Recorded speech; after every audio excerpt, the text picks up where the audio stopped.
देवकी नंदन sir, एक चीज तो ये है, ये तय है नीतीश कुमार जिसके साथ रहेंगे बहुमत उसी के साथ रहेगा।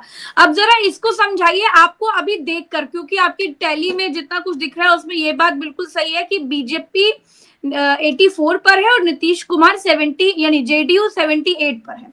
बड़ा भाई अगर कोई दिख रहा है तो बीजेपी दिख रही है। आपको क्या लगता है कि अब आगे जो सिनेरियो होगा वो क्या होगा? इसमें थोड़ा और मैं जोड़ देता हूँ, इसमें थोड़ा मैं और जोड़ देता हूँ प्रज्ञा जी। क्या बड़े भाई की भूमिका में होने के बावजूद भाजपा ये हिम्मत दिखा पाएगी कि वो अपना सीएम आगे करे? यस यस यस, यही बात है। वैसे देवकी सर समझ गए थे तभी वो मुस्कुरा रहे थे। बोलिए सर। ये बोलिए बोलिए। ये दोनों बातें तो बाद में होंगी। सबसे पहले इस पर चर्चा होनी चाहिए कि बिहार में कितना प्रो इनकम्बेंसी चल रही थी। ऐसा लग रहा नीतीश था कुमार को लेकर नहीं सर, देखिए एक बात तो माननी पड़ेगी, नीतीश कुमार को लेकर के उस तरह की नाराजगी तो ग्राउंड पर हमको भी नहीं दिखी। हम लोग बार बार ये बात कह भी रहे थे। हाँ, बीजेपी को लेकर के कोई लहर नहीं थी, ये बात भी सही है। अब ये टैली में जो भी दिख रहा है वो है, लेकिन हम अगर ग्राउंड की बात करें बीजेपी को लेकर के कोई खास लहर नहीं थी। देखिए, बीजेपी और नीतीश कुमार मिल करके चुनाव लड़ते हैं तो सीट जीतते हैं। हाँ। अभी तक सबसे ज्यादा सीटें तब जेडीयू ने जीती थी जब वो लालू प्रसाद यादव के साथ मिलकर के चुनाव लड़े थे। हाँ। बीजेपी के साथ मिलकर के कभी उन्होंने इतनी सीटें नहीं जीती थी जो टैली अभी नजर आ रही है 187 का। ये तूफान है, मैं इसे तूफान कहूंगा। ये छोटी मोटी बात नहीं है, ये तूफान है। और पब्लिक, ऐसा मुझे लग रहा है कि पब्लिक नीतीश कुमार और बीजेपी को बनाए रखने के लिए पागल होकर के वोट कर रही थी। मतलब आप मुझे ये बताइए कि नीतीश कुमार ने कौन सा ऐसा मुद्दा 20 साल बाद रखा इस चुनाव में कि हम अगले 5 साल तक आपको ये करेंगे। बीजेपी ने कौन सा मुद्दा रखा कि हम आपके 5 साल के भीतर हम आपके जीवन को बदल देंगे। गृह मंत्री अमित शाह से जब एक सवाल पूछा गया था तो उन्होंने कहा था कि बिहार में इंडस्ट्री नहीं लग सकती है। नीतीश कुमार मीडिया के सामने पूरे कार्यकाल, पूरे जब कैंपेन के दौरान आए ही नहीं। जिस दिन उन्होंने घोषणा पत्र जारी हुआ उस दिन भी वो नहीं आए 10 मिनट में आकर के चले गए। एक तरफा बात उन्होंने पब्लिक के बीच करी और जो पब्लिक के बीच उनका रिएक्शन था मैंने खुद देखा और आपने भी देखा होगा कि जगह जगह वो महिला कैंडिडेट के गले में जबरदस्ती माला डाल रहे थे। क्या इन हरकतों की वजह से पब्लिक ने वोट दिया? क्या वो चुप थे इस वजह से पब्लिक ने वोट दिया? क्या इंडस्ट्री बिहार में नहीं लगेगी जो अमित शाह नहीं लग सकती क्योंकि जमीन नहीं है, इस मुद्दे पर वोट दिया? सबसे पहले चर्चा इन विषयों पर होनी चाहिए। और मैं फिर एक बात कह रहा हूं कि ये जो बिहार का ये जो रिजल्ट है, ये देश में एक नए तरह की, एक तरीके की, आप समझिए कि नए तरह की इबारत लिखेगा। क्यों लिखेगा? मैं पक्ष की बात नहीं कर रहा हूं। 187 सीट जीतना, अगर ये नंबर रिजल्ट में परिवर्तित होते हैं तो ये मान लिया जाएगा कि जिस तरीके से महाराष्ट्र में हुआ, जिस तरीके से दिल्ली में हुआ, जिस तरीके से हरियाणा में हुआ, वही सेम खेल यहां पर हुआ। अब मैं आपको एक घटना बता रहा हूं। तेजस्वी यादव की विधानसभा राघोपुर, तेजस्वी यादव पीछे चल रहे हैं 3000 वोट से, और उनके जो भाई तेज प्रताप यादव हैं वो भी पीछे चल रहे हैं। तेजस्वी यादव की विधानसभा में 36,000 वोट काटे गए। इस जो भी SIR हुआ उसमें 36,000 वोट काटे गए। वो 36,000 वोट किसके काटे गए? क्या तेजस्वी यादव के काटे गए? भारतीय जनता पार्टी के काटे गए? ये जो SIR के बहाने ये जो पूरा खेल हुआ है, ये रिजल्ट 187 वो दिखा रहा है। नीतीश कुमार के पक्ष में कोई हवा नहीं चल रही थी। नीतीश कुमार के खिलाफ कोई एंटी इनकम्बेंसी नहीं थी, लेकिन उनके पक्ष में कोई हवा नहीं चल रही थी, पहली बात। दूसरी बात, नीतीश कुमार का वोटर ये कह रहा था कि हम बीजेपी को वोट नहीं देंगे क्योंकि वो मुख्यमंत्री का चेहरा नहीं घोषित किए हैं, और बीजेपी सबसे बड़ी पार्टी बनती हुई नजर आ रही है। अमित शाह जी ने कहा था कि हम 160 सीट जीतेंगे। पहले वो 200 बोल रहे थे, अब 160, लेकिन हमको लग रहा है कि वो 160 गलती कर गए बोल करके 200 ही बोलना चाहिए था। 200 तक बीजेपी ये नंबर 200 तक पहुंचाया जा सकता है और ये जा सकता है। तो ये मान लीजिए कि बिहार में चुनाव नहीं हुआ है, बिहार में लोग अपने आप जेडीयू और बीजेपी और एलजेपी सबको वोट दे रहे थे। आप देखिए एलजेपी का डेटा, 29 सीट लड़ रही हैं और 29 सीट में से 20 सीटें जीत रही है। क्या स्ट्राइक रेट है? बीजेपी 101 सीट लड़ रही है और अब 84 सीट जीत रही है। क्या स्ट्राइक रेट है? जेडीयू 101 सीट लड़ रही है, 78 सीट जीत रही है। क्या स्ट्राइक रेट है?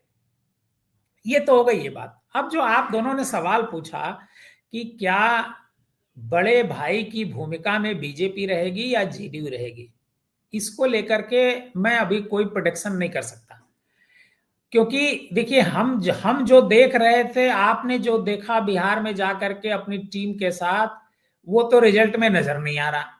तो हम प्रिडिक्ट करके अपनी भद क्यों पिटवाएं? अभी तो वैसे ही भद पिटी हुई है। नहीं, एक चीज है सर, जो हमने देखा वो रिजल्ट में नजर आ रहा है।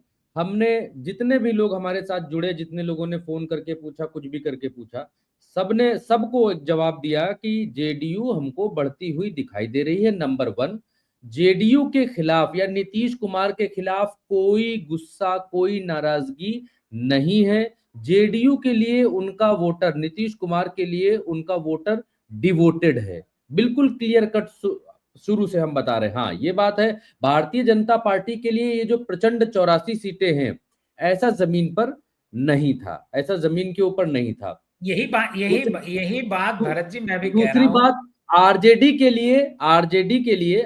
के लिए कोई बहुत बड़ा बूम नहीं था। नौकरी रोजगार के लिए युवा आरजेडी की बात कर रहे थे, प्लस जो जातिगत समीकरण थे वो थे। आरजेडी को जो हम लोग देख रहे थे, या तो यथास्थान देख रहे थे या 2-4 सीटें आगे पीछे देख रहे थे, इतना ही देख रहे थे। ऐसा नहीं था कि आरजेडी को प्रचंड बूम हम लोग देख रहे थे। लेकिन जो ये अभूतपूर्व हुआ है, ये भारतीय जनता पार्टी की सीटों का बढ़ना अभूतपूर्व हुआ है। जेडीयू का बढ़ना ये दिख रहा था, ये तो जमीन पर दिख रहा था कि जेडीयू बढ़ेगी। देखिए, जेडीयू बढ़ेगी ये दिख रहा था, लेकिन 42 से 78 पहुंच जाएगी ये भी नहीं दिख रहा था। ये भी नहीं दिख रहा था कि 75 से तेजस्वी यादव 35 पर आकर के सिमट जाएंगे, क्योंकि तेजस्वी यादव के खिलाफ कोई एंटी इनकम्बेंसी तो वहां चल नहीं रही थी, वो कोई सत्ता में तो। उनके पास एक प्लस पॉइंट था जो आपने बात करी कि युवा को रोजगार।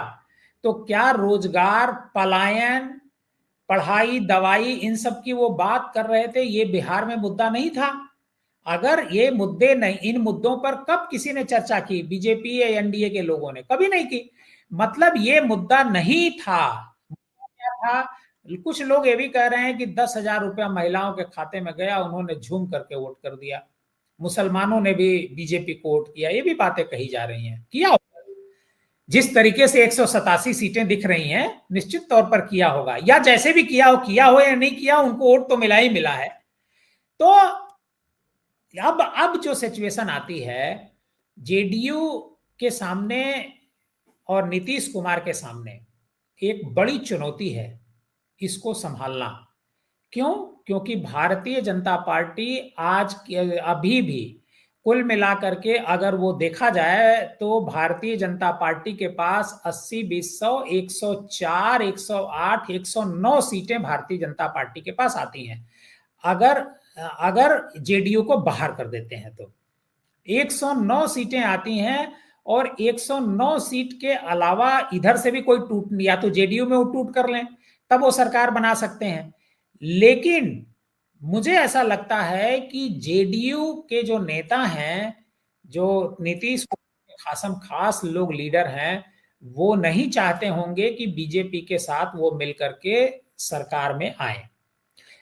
खुद नीतीश कुमार भी ये नहीं चाहते होंगे कि बीजेपी के साथ वो मिलकर के सरकार में आए, क्योंकि बीजेपी ने जितना बड़ा डेंट उनको किया है चुनाव से पहले, भले नंबर गेम में बीजेपी आगे निकल गई है, लेकिन बहुत बड़ा डेंट किया है, और ये नीतीश कुमार इस बात को जानते हैं। नीतीश कुमार को ये जो 78 सीट मिली है, ये इस वजह से मिली है क्योंकि उन्होंने बीजेपी के खिलाफ आंखें तरेरी थी, इस वजह से मिली है। उनका वोटर थोड़ा खुश हुआ था, उसको लगा कि हाँ ये आंखें तरेर भी सकते हैं, केवल डर नहीं सकते हैं, तरेरना भी, आंख तरेरने का भी काम ये कर सकते हैं। तो अभी रिजल्ट आ जाने दीजिए, सरकार कौन बनाएगा इसका हम लोगों को थोड़ा इंतजार करना चाहिए, क्योंकि नंबर आ जाएगा 187, 90, 200 तक भी जा सकता है। तो अब नंबर आ जाए पहले, उसके बाद तय किया जाएगा कि सरकार कौन बनाएगा, बीजेपी बनाती है या नीतीश कुमार एक बार फिर मुख्यमंत्री बनते हैं। जी प्रज्ञा जी। एक बात मुझे थोड़ा समझनी है कि जब हम पोस्टल बैलेट की गिनती देख रहे थे, वो रुझान आ रहे थे, जब पोस्टल बैलेट खुल रहे थे, तो महागठबंधन को महाप्रचंड बहुमत मिलता हुआ दिख रहा था। वो बड़ा मतलब वो भी हम मुझे देख करके बहुत अचंभा हुआ, इतना भयानक। और जब हम देखे कि ईवीएम की पेटी खुलनी शुरू हुई, जैसे ईवीएम खुलनी शुरू हुई, एनडीए को बहुमत मिलने लगी। ये जो हम ये हर चुनाव में देखते हैं, मैंने इशारों में सारी बात कह दी है, कोई बात मैंने छोड़ी नहीं है।